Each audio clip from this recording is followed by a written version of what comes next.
7वीं कक्षा की बात है। मैं एक बॉयज स्कूल में पढ़ता था और मुझे याद है वो पोएम या सिंगिंग कंपटीशन होते थे ना, तो उसमें पता नहीं क्यों मेरी टीचर ने मेरा नाम डाल दिया कि भाई तुम्हें जाना है।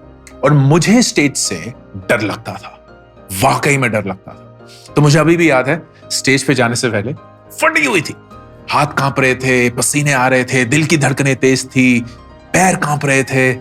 एंड मैं सिर्फ चाहता था कि वो क्षण, वो वक्त जल्दी से खत्म हो जाए। मैं स्टेज पे गया, पता नहीं क्या बोलना था, हाथ जोड़ के बस बोल दिया, बड़बड़ बड़बड़ बड़बड़ बड़, खत्म हुआ। एंड सन्नाटा, एक भी इंसान, तालियां तो दूर की बात है, बू भी नहीं कर रहा था, चिल्ला भी नहीं रहा था, सिर्फ मुझे घूर रहे थे। हर एक शख्स मुझे देख रहा था कि ये क्या हुआ। और मुझे ना जनरली कोई फर्क नहीं पड़ता था, मुझे बस रिलीफ था कि ये वक्त खत्म हुआ। मैं स्टेज से उतरा, वापस गया और अपने दोस्त के साथ बैठा। और मेरे दोस्त ने उस समय बोला, अंकुर ये क्या हुआ? एंड मैं वाज लाइक, क्या हुआ? एंड ही वाज लाइक, तुम स्टेज पे गए, तुमने बोलना शुरू किया, तुम्हारा मुंह हिल रहा था, तुम्हारे होंठ हिल रहे थे, लेकिन तुम्हारे मुंह से कोई आवाज नहीं आ रही थी। 2 मिनट तक मैंने वो स्पीच अपने दिमाग में दी थी, एक आवाज भी मेरे मुंह से नहीं निकली थी। ये था मेरा पहला एक्सपीरियंस पब्लिक स्पीकिंग का। और उस दिन मैंने ठान लिया था कि मैं वापस स्टेज पे कभी नहीं जाऊंगा। एंड इट सो हैपेंड कि 11वीं कक्षा में वो फेयरवेल देना होता है ना 12th वालों को, कि वो पास आउट हो रहे होते हैं, तो उसके फंक्शन, जो एक बहुत बड़ा फंक्शन होता था हमारे स्कूल में, उसके फंक्शन के 2 मुख्य किरदार थे और उनमें से एक लास्ट मिनट पे बीमार पड़ गया। तो फिर से मेरी क्लास टीचर ने बोला कि अंकुर जाएगा और उनको रिप्लेस करेगा। And I don't no, this time she said it in a way that it inspired confidence. मैं जाना चाहता था खुद के लिए नहीं, उनके लिए, क्योंकि एक लेवल पे मैं उनको डिसअपॉइंट नहीं करना चाहता था। And I am so glad that I went, क्योंकि इस बार मुझे मजा आया। हाँ, मैं अभी भी डरा हुआ था, कांप रहा था, दिल की धड़कनें तेज थी, लेकिन एक अलग अंकुर पैदा हो चुका था। वो था मैं 16 साल की उम्र में। एंड इन माई 20s एक स्किल जो मैंने बहुत खूबी से निभाया, सीखा, बहुत ठोकरें खाकर उस पे अच्छा होता रहा, वाज पब्लिक स्पीकिंग। तो अगर आप आज मेरा एक रूप देखते हैं जिसमें आपको लगता है कि अरे इतना बढ़िया कम्युनिकेटर है, इतने आसानी से बोल देते हैं, ये बोल देते हैं, वो बोल देते हैं, मैं मां के पेट से ये सब सीख के नहीं आया था। मैं आप ही के जैसे डरा हुआ था, एक तरीके से कन्विंस था कि मैं कभी भी स्टेज पे एक कॉन्फिडेंट स्पीकर नहीं बन पाऊंगा। लेकिन the only thing that I did was in my 20s, एक भी opportunity to speak on stage, to speak in front of people मैंने नहीं गवाई। And that was one of the skills that I invested in my 20s। Number 2, हम कभी भी पैसे के साथ पले बढ़े ही नहीं। माँ बाप बहुत ही सरल बैकग्राउंड से हैं। पापा जिंदगी भर एक सेल्स एंड मार्केटिंग जॉब में थी, टूर करते रहते थे, बिहार जाना, कश्मीर जाना, यूपी जाना, दवाइयां बेचते थे। माँ एक प्राइमरी स्कूल में टीचर थी। कभी भी इतना पैसा ही नहीं था, किसी ना किसी पॉइंट पे कोई ना कोई कर्ज चलता ही रहता था। And when you grow up without money ना, you start to hate money. आपको ऐसा लगता है कि पैसा ही सारे फसाद की जड़ है। हमारे जिंदगी में प्रॉब्लम्स पैसे की वजह से है, खुशियां पैसे की वजह से नहीं है। एंड जिस दिन पैसा आ जाएगा ना, उस दिन सब कुछ सही हो जाएगा। बट आई ऑल्सो नो कि जब आप पैसे के बिना बड़े होते हैं तो आपके साथ 2 में से एक चीज होती है। या तो आप जिंदगी भर पैसे के पीछे भागते हैं, या आप जिंदगी ऐसे जीते हैं कि आप पैसे को अपना गुलाम बनाए। And I don't know how one gets to decide these two, लेकिन मैं खुशकिस्मत हूं कि मैं वो दूसरी कैटेगरी में पला बड़ा, जहां मैं पैसे से नफरत तो करता था, लेकिन इतनी करता था कि मैं चाहता था कि कभी भी मैं पैसे का गुलाम हूं, मैं पैसे के पीछे नहीं भागूंगा, पैसा मेरे पीछे भागेगा। So from a very young age I started investing. मैंने बहुत ठोकरें खाई इन्वेस्टमेंट, बहुत बहुत गंदे डिसीजंस लिए, लेकिन वो फितरत भी होना कि मैं पैसे को यूज करूंगा ताकि जितना भी कम पैसा मैं कमा रहा हूं वो मेरे लिए काम करना शुरू करे और मैं पैसे के लिए काम करना नहीं करूंगा। was something that I learned in my 20s. और वो ठोकरें खाकर ही मैं सीखा हूं। आज जो भी मैं आपको पर्सनल फाइनेंस के बारे में बताता हूं, वो इसलिए नहीं बताता हूं क्योंकि मैं क्वालिफाइड हूं, सीए हूं, रचना जी या अक्षत के साथ या प्रांजल के साथ मैं भी एक बहुत ही दिग्गज इंसान हूं जो सब कुछ जानता है ना, दूर दूर तक नहीं है। I only teach you because I have learned from my mistake. मैं नौसिखिया हूं, मैंने इतनी गलतियां करी हैं, इसके चलते मैं आपको अपनी गलतियों के थ्रू आपको पैसा या पर्सनल फाइनेंस सिखाने की कोशिश कर रहा हूं। So the second skill that I learned in my 20s was the art of investing to make money work for you as against working for me.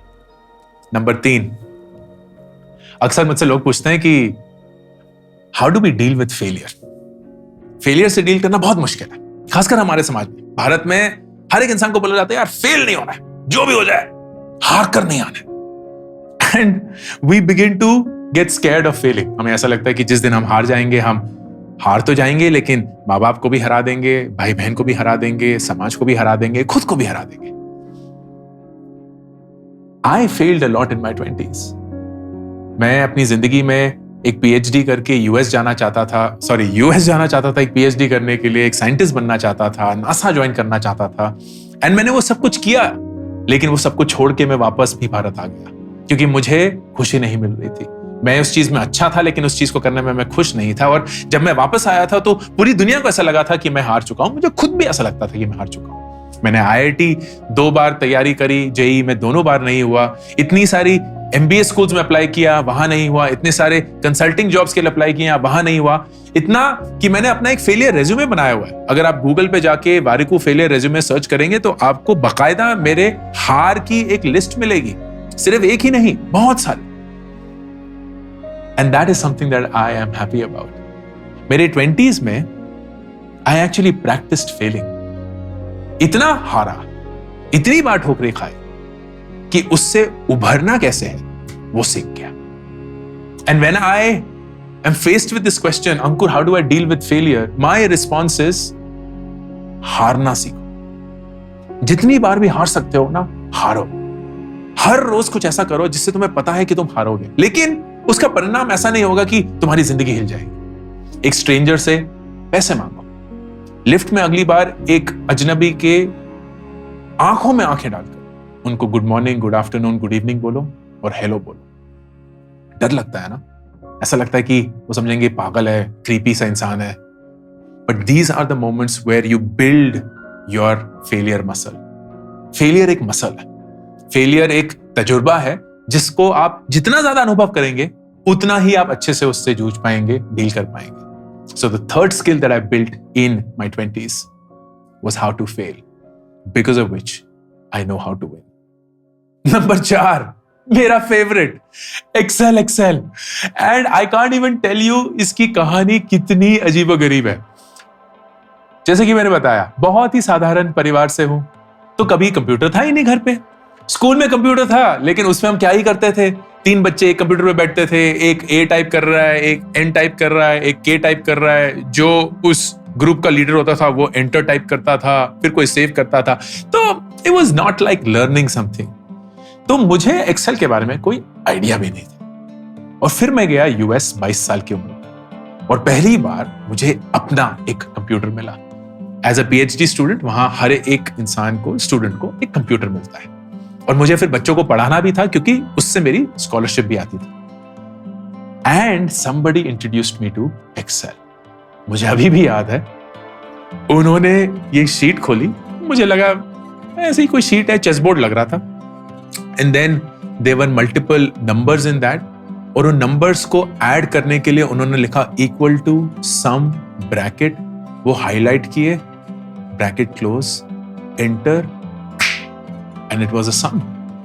And आज लगे तो कैलकुलेटर है, लेकिन कैलकुलेटर ऑन द कंप्यूटर है। And that was my first introduction to Excel. And I am mentioning Excel as a skill क्योंकि Excel एक tool है, लेकिन एक्सेल एक नजरिया भी है। एक्सेल एक नजरिया है जो मेरी जिंदगी में मेरे लिए बहुत जरूरी है कि मैं हर एक चीज को बिफोर जज्बात आ जाएं डेटा से परखता हूं। हर एक चीज को मैं डेटा या नंबर से देखता हूं। चाहे वो घर खरीदना हो या रेंट पे रहना हो, गाड़ी खरीदनी हो, रेंट पे लेनी हो, किसी डिसीजन को भी इवैल्यूएट करना हो, लोन प्रीपे करना हो या कंटिन्यू टू पे करना हो और वो बाकी का पैसा इन्वेस्ट कर दें, लमसम में पैसा जो आएगा उसको कहां डालें, हर एक डिसीजन मेरी जिंदगी का जज्बात आने से पहले डेटा के साथ लिया जाता है। फिर जज्बात तो आ ही जाएंगे, but this skill of mind to think in numbers and to think in data is something that has helped me so much in my life, and I'm sure will help you as well. Number 5, and इसके लिए मुझे मेरी माँ को thank you बोलना होगा।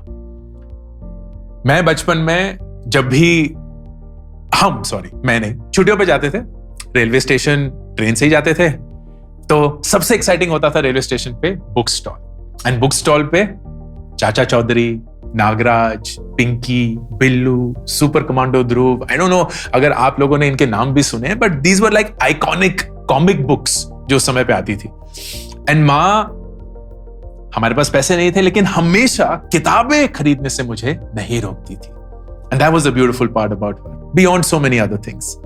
10 रुपए की किताब बहुत महंगी थी उस समय एंड कुछ ही घंटों में खत्म भी हो जाएगी, but I used to value that so much, क्योंकि मैं उसी कॉमिक को बार बार पढ़ता था, जब भी बोर हो जाता था पढ़ता था। मुझे पता है कि कौन सा जोक आने वाला है, लेकिन मैं जोक को पढ़ने से पहले ही हंसना शुरू कर देता था क्योंकि मुझे पता था कि कौन सा जोक आने वाला है। एंड इन सब से पढ़ने की एक आदत पड़ गई। मैं किताबें पढ़ के नहीं पला बड़ा, कॉमिक बुक्स पढ़ के बड़ा एंड उन कॉमिक बुक्स को पढ़ते पढ़ते पढ़ने की आदत पड़ गई कि आज बिना पढ़े दिन बीतता ही नहीं। And reading is just so beautiful, क्योंकि एक किताब के अंदर किसी की पूरी जिंदगी, उनकी कल्पना, उनके एक्सपीरियंस से समाये हुए हैं। And for the cost of what, less than a pizza, you can get to experience somebody's life, somebody's thought, somebody's entire body of work. It baffles me कि लोग किताबें नहीं पढ़ते हैं, लेकिन मुझे thankfully वो आदत पड़ी, and I'm sure कि अगर आप भी अपने 20s में वो आदत डाल देंगे, you will not regret it for the rest of your life. College में कुछ पढ़ाया तो जाता नहीं है, एंड आई एम सॉरी ये मैं बोल रहा हूं, मैं दिल्ली यूनिवर्सिटी से हूं, हिंदू कॉलेज से। तो जो भी दिल्ली यूनिवर्सिटी के स्टूडेंट्स हैं या ऑलरेडी पढ़ चुके हैं, उन्हें पता होगा कि दिल्ली यूनिवर्सिटी में कुछ नहीं होता है। तो वो 3 साल जब मैं हिंदू कॉलेज में था, एकेडमिकली कुछ हुआ नहीं, but it was very interesting कि इसके चलते मैं क्या सीखा। क्योंकि प्रोफेसर ज्यादातर आते नहीं थे, अगर आते भी थे तो चाव से पढ़ाते नहीं थे, अगर पढ़ाते भी थे तो पता नहीं क्या पढ़ाते थे, बहुत ही बोरिंग तरीके से थे। So you had to take the ownership of studying. And क्योंकि मुझे फिजिक्स बहुत पसंद थी, मैं अपने तरीके निकालता था उसी चीज को पढ़ने के, समझने के। And that trained me on how to become a student without the help of a teacher. मैंने कॉलेज में सबसे ज्यादा सही चीज क्या सीखी कि कोई भी एक नया सब्जेक्ट, एक नया कोर्स, बिना किसी डायरेक्शन के, except for a text book, आप कैसे सीख सकते हैं, आप एक स्टूडेंट कैसे बन सकते हैं। And I tell you that this is the most important lesson in life, क्योंकि जिंदगी में हमेशा सीखना पड़ेगा, सीखते रहना है। जिंदगी में इतनी सारी चीजें इतने तेजी से बदल रही हैं that you cannot keep going back to a school or a college to learn something new. आपको खुद ब खुद सीखना पड़ेगा, कोर्सेज से सीखना पड़ेगा, ऑनलाइन सीखना पड़ेगा, पढ़ के सीखना पड़ेगा, सुनकर सीखना पड़ेगा, देखकर सीखना पड़ेगा, लिखकर सीखना पड़ेगा, लेकिन सीखना पड़ेगा। तो अगर आप ये सीख गए कि सीखते कैसे, then that will set you up for life. And that's what I learned in my 20s.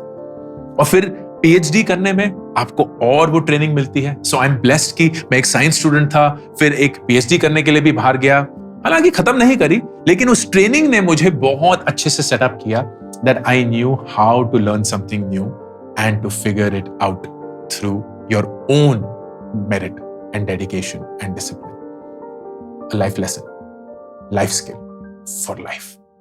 मैं जब यूएस गया तो suddenly I was surrounded by very smart people, अलग अलग देशों से, अलग अलग तजुर्बों के साथ, अलग अलग वर्ल्ड व्यू के साथ। खाने का भाव अलग, पहनने का भाव अलग, बोलने का भाव अलग, and none of us was similar. मेरे पूरे डिपार्टमेंट में सिर्फ मैं ही एक इंडियन स्टूडेंट था। मुझे अभी भी याद है, अमेरिकन स्टूडेंट्स थे, कोरियन स्टूडेंट्स थे, चाइनीज स्टूडेंट्स थे, इटालियन स्टूडेंट्स थे, जर्मन स्टूडेंट्स थे, And when you're surrounded by such different people who think so differently, have been raised on such different beliefs, कि दो चीजें हो सकती हैं। या तो आप अपने कोकून में और समा जाएंगे कि है मेरा देश, मेरे लोग, मेरा भारत, या आप उन सब लोगों को जानने की कोशिश करेंगे। And I am glad I chose the land. हाँ, मैं अपने इंडियन स्टूडेंट्स के साथ, अपने इंडियन फ्रेंड्स के साथ ही ज्यादा हैंग आउट करता था, but I always used to ask कि इनका नजरिया मेरे से इतना अलग क्यों है। वो इटालियन, वो अमेरिकन इतनी सरल चीज को इतनी डिफरेंटली कैसे देखते? And I asked this simple question, what is it that they know that I don't? वो ऐसा क्या जानते हैं जो मैं नहीं जानता? वो ऐसा क्या देखते हैं, किस ढंग से देखते हैं जिस ढंग से मैं नहीं देखता? And that just help me a lot. फिर जब मैं ISB गया अपने MBA के लिए, again I was surrounded bye such smart people, और मुझे कोई आइडिया नहीं था कि मैं कौन हूं, मैं किस चीज में अच्छा हूं, किस चीज में अच्छा नहीं हूं। So I surrounded myself with very very different people and I learned a lot from all of them. तो आप अपनी जिंदगी में अगर सिर्फ उन्हीं के साथ वक्त बिताएंगे जो आप जैसे हैं, तो आप कुछ नया नहीं सीखेंगे। लेकिन अगर आप उन लोगों के साथ भी वक्त बिताएंगे जो आपसे बहुत परे हैं, बहुत अलग हैं, you will actually learn something new about the world. And ये एक स्किल है जो जिंदगी में आपकी हमेशा मदद करेगा। मेरी तो 100% करेगी। जब मैं US से वापस आया अपनी PhD से ड्रॉप आउट करके, तो मेरा जिंदगी का सबसे मेन प्लान तबाह हो गया था। मुझे कोई आइडिया नहीं था कि अब मैं अपनी जिंदगी में क्या करूं। एंड लोग मुझे एक चीज बोल रहे थे कि अंकुर, प्लान A काम नहीं किया तो प्लान B ने काम किया, प्लान C ने काम किया, प्लान D। लेकिन जिंदगी में जीतने के लिए दोस्त प्लान चाहिए। प्लान नहीं होगा ना तो जीत नहीं पाओगे। लेकिन मैं किस बेसिस पे एक नया प्लान बनाता? मेरा सबसे बढ़िया प्लान जिंदगी का मेरी आंखों के सामने तबाह हो गया था। तो I had no basis, foundation to come up with another plan. तो मैंने अपनी लाइफ से एक बहुत अलग सवाल पूछा कि क्या पॉसिबल है बिना गोल, बिना टारगेट, बिना प्लान की जिंदगी जीना? और अगर हां, तो वो जिंदगी कैसे हो? And I figured the answer, and that's what I have been doing for the rest of my life. पिछले 17 सालों से मेरी जिंदगी का कोई प्लान, कोई गोल, कोई टारगेट नहीं। मेरी जिंदगी की सिर्फ एक ही चीज है, वो है आदतें, habits. I don't build goals and targets, I build habits. क्योंकि वो आदतें मुझे इतना आगे ले गई हैं जितना मैं खुद के लिए कभी भी प्लान नहीं कर सकता था, कभी भी एक टारगेट नहीं सेट कर सकता था। मैं आज जहां हूं, मैं उसकी कल्पना भी नहीं कर सकता था। काम करना तो बहुत दूर की बात है उसकी तरफ। And the reason why I am here is because मेरी आदतें, मेरे सोचने का तरीका, मेरे काम करने का तरीका, मेरे जिंदगी जीने का तरीका ऐसा है that I pick up things as a challenge, that I don't run away from risk, that I figure out कि मैं कैसे इस नई चीज को कर सकता हूं अपने रिस्क को मैनेज करके, जहां मेरा अपसाइड या मेरे जीतने का जो पोटेंशियल है बहुत ज्यादा है। And if that happens, then it works out. And if it doesn't work out, I'm still back to where I am. उससे नीचे नहीं हूं, वहीं हूं। And that helps. ये skill of building your life on habits as against goals and targets has helped me immensely. इसको try करके देखिए। जब मैं IIT की तैयारी कर रहा था अपने स्कूल में, तो मुझे ऐसा लग रहा था कि मैं ना बहुत टाइम वेस्ट कर रहा हूं। लेकिन पता कैसे चलेगा कि टाइम वेस्ट कर रहा हूं? लग रहा है, लगने से क्या होता है? So then I did what every science student is taught to do, कि मेजर करना शुरू करो। लग रहा है तो उसको प्रूफ करो कि ये हो रहा है कि नहीं हो रहा है। तो मैंने अपने हर एक घंटा इन माय डे रिकॉर्ड करना शुरू किया। हर एक घंटा, उस घंटे में मैं क्या करता था एंड क्या वो प्रोडक्टिव था टुवर्ड्स माय पढ़ाई, टुवर्ड्स माय गोल या नहीं। और ये मैंने 13 साल की उम्र से शुरू किया और 26 साल की उम्र तक करता रहा। 13 साल मैंने अपनी जिंदगी का हर एक दिन का हर एक घंटा रिकॉर्ड किया है। अनफॉर्चुनेटली उनमें से ज्यादातर दीमक ने खा लिए, क्योंकि मैं नोटबुक्स पे रिकॉर्ड करता था, फिर वो एक बॉक्स में पड़े हुए थे, दीमक आए और पूरा लेके चले गए। इलेक्ट्रॉनिक फॉर्म बचा हुआ है ISB में। फॉर एग्जाम्पल मैं एक एक्सेल शीट पे अपना पूरा दिन रिकॉर्ड करता था, हर एक घंटा क्या है। तो अगर आप मुझसे पूछेंगे कि 13 फरवरी शाम को 5:40 2005 को तुम क्या कर रहे थे? I actually know the answer, I will know the answer, but what it did for me, मुझे मेरे वक्त के साथ का रिश्ता समझ में आ गया। मुझे यह समझ में आ गया कि मेरा दिन सबसे प्रोडक्टिव कब होता है, क्यों होता है, और मैं कैसे उसको और कर सकता हूं। मुझे यह समझ में आ गया कि जैसे ही मेरा दिन मुझे सामने दिखता है, बिफोर इवन लिविंग इट, वो दिन कैसे जाने वाला है, क्योंकि 13 साल की ट्रेनिंग हो चुकी है of recording, measuring and analysing it. अगर आप इस चीज को शुरू करेंगे, आपकी जिंदगी बदल जाएगी, I guarantee you. And last, इसके लिए मुझे फिर से माँ पापा को थैंक्स बोलना होगा।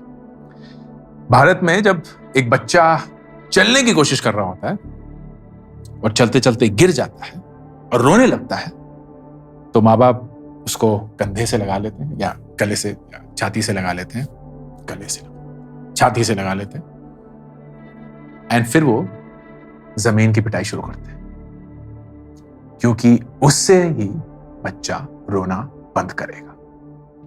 सच नहीं है, लेकिन हमें लगता है कि यही होगा। अगर हम बच्चे को यह बोल दें कि तुम्हें जो दर्द हो रही है वो किसी और की वजह से हो रही है और उसकी पिटाई करने से तुम्हें सही लगेगा, तो शायद बच्चा रोना बंद कर देगा। लेकिन इस नजरिए से हम बच्चे को क्या सिखा रहे हैं? हम बेसिकली बच्चे को यह बता रहे हैं कि तुम्हारी तकलीफ, तुम्हारी हार किसी और की वजह से, तुम्हारा दर्द किसी और की वजह से, और अगर उस इंसान को अपने पापों का फल मिल जाए तो तुम्हें उससे खुशी हो। इट बेसिकली टेल्स अस कि तुम्हारे साथ जो जिंदगी में हो रहा है वो तुम्हारी रिस्पॉन्सिबिलिटी नहीं। I am so glad that my parents never did that. मेरे माँ बाप ने कभी भी जमीन की पिटाई नहीं करी, ना ही मुझे कभी ये बोला कि किसी और की वजह से तुम्हें दुख दर्द पहुंचा है। उन्होंने हमेशा यही बोला कि अगर तुम जिंदगी में जो भी महसूस कर रहे हो वो इसलिए कर रहे हो क्योंकि तुम्हारे डिसीजंस का परिणाम तुम खुद भुगतोगे। You are responsible for the consequences of your decision. It built accountability. अपने 20s में सबसे ज्यादा अच्छी चीज मैंने जिंदगी में यह सीखी कि मैं अपने जिंदगी के लिए अकाउंटेबल, रिस्पॉन्सिबल। मेरी जिंदगी में मेरे साथ जो हो रहा है वो मेरी जिम्मेवारी है और मेरा ही परिणाम है, मेरे डिसीजंस का परिणाम। And that set me up for life. क्योंकि आज मैं किसी को टोकता नहीं हूं, मैं किसी की तरफ रिजेंटफुल नहीं फील करता हूं, मैं किसी को ब्लेम नहीं करता हूं, मैं कंप्लेन नहीं करता हूं। मैं सिर्फ ये बोलता हूं कि अगर मेरी जिंदगी में कुछ सही नहीं हो रहा है तो मुझे और मेहनत करनी है और मुझे अपना नजरिया बदलना होगा कि ये जो हो रहा है वो मुझे कुछ सिखाने की कोशिश कर रहा है। और अगर मैं कुछ सीख गया तो मैं ही उससे एक अच्छा इंसान बनूंगा, एक बेहतर इंसान बनूंगा। और अगर मैं नहीं सीखना चाहता तो मैं लोगों को जितना भी कोस लूं, मैं उसकी वजह से एक बेहतर इंसान नहीं बन पाऊंगा। And that changed everything. It changed everything. ये छोटे छोटे लेसन्स जो कि जिंदगी में उस समय पे छोटे लगते हैं लेकिन आगे जाके बहुत बड़े हो जाते हैं, are the ones that I am grateful for. And आशा करता हूं कि आप भी अपने 20s में इन लेसन से कुछ सीख पाएंगे, इन लेसन्स को अपनी जिंदगी में अपना पाएंगे। And you will thank yourself and nobody else when you realize the benefit of them when you grow old. I'm Gurvariku, signing off. मेरी नई किताब Get Epic Shit Done अब मार्केट में अवेलेबल है। इस किताब में मैं 36 ऐसे सवालों के जवाब देता हूं जो आप अपनी जिंदगी से शायद हर रोज पूछते हैं। बहुत सिंपल किताब है। एक स्टूडेंट और एक टीचर के बीच में एक कॉन्वर्सेशन में ये किताब लिखी गई है। इस बुक को खरीदने के लिए लिंक Amazon का पिन कमेंट और डिस्क्रिप्शन में है।